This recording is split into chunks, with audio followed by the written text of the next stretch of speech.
Day 6 of healthy eating. மார்னிங்கே tablet போட்டுட்டு, அதுக்கப்புறம் நான் வந்து எக் டோஸ்ட் போட்டு சாப்பிடலான்னு சொல்லிட்டு, எக்கையும், மில்க்கையும் போட்டு, உப்பு போட்டு நல்லா மிக்ஸ் பண்ணிட்டு, எக் அதில டிப் பண்ணி நான் வந்து ஒரு தவால கீ போட்டு, அத வந்து டோஸ்ட் பண்ணி எடுத்து சாப்பிடலான்னு நான் வச்சுட்டேன். அது கூடவே சின்னமன் டீயும் வச்சுட்டேன். சின்னமன் டீ நான் கண்டிப்பா காலையில குடிச்சிருவேன். ஆனா, இந்த எக் டோஸ்ட் இன்னைக்கும் எனக்கு காலையில சாப்பிடவே பிடிக்கல. ஒண்ணே ஒண்ணு தான் சாப்பிட்டேன். அதுக்கப்புறமா அந்த டேபிள் சைட்லயே பார்த்தா, எங்க ஓனர் வந்து கேக் வச்சிருக்காங்க. நம்ம ஊர்ல அந்த டீ கேக் விக்கும்ல, அது மாரி இங்க வந்து கேக் வச்சிருந்தாங்க. அத டேஸ்ட் பண்ணி பார்த்தா செம்ம இனிப்பா நல்லா இருந்துச்சு. நான் எக் டோஸ்ட்டு நல்லா தள்ளி வச்சுட்டு, அது மட்டும் அந்த கேக்க மட்டும் நானே சாப்பிட்டு முடிச்சுட்டேன் எல்லாத்தையும். இந்த மாரி எங்க ஓனர் வந்து அப்பப்போ வந்து ஏதாச்சும் அங்க வைப்பாங்க சாக்லேட்டு இந்த மாரி திங்ஸ்லாம்.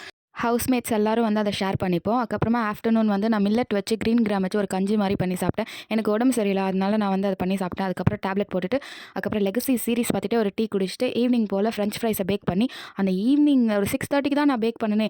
6:30க்கே வெதர் வந்து செம்மையா இருந்துச்சு. வெளியில ரொம்ப வெயிலா இருந்ததா, உடனே போய் வெளியில உட்காந்து சாப்பிட்டுட்டு இருந்தேன் நான். ஈவினிங் ஸ்நாக்கோட நான் முடிச்சுட்டேன். அதுக்கப்புறம் டின்னர் ஒண்ணும் நான் சாப்பிடவே இல்ல.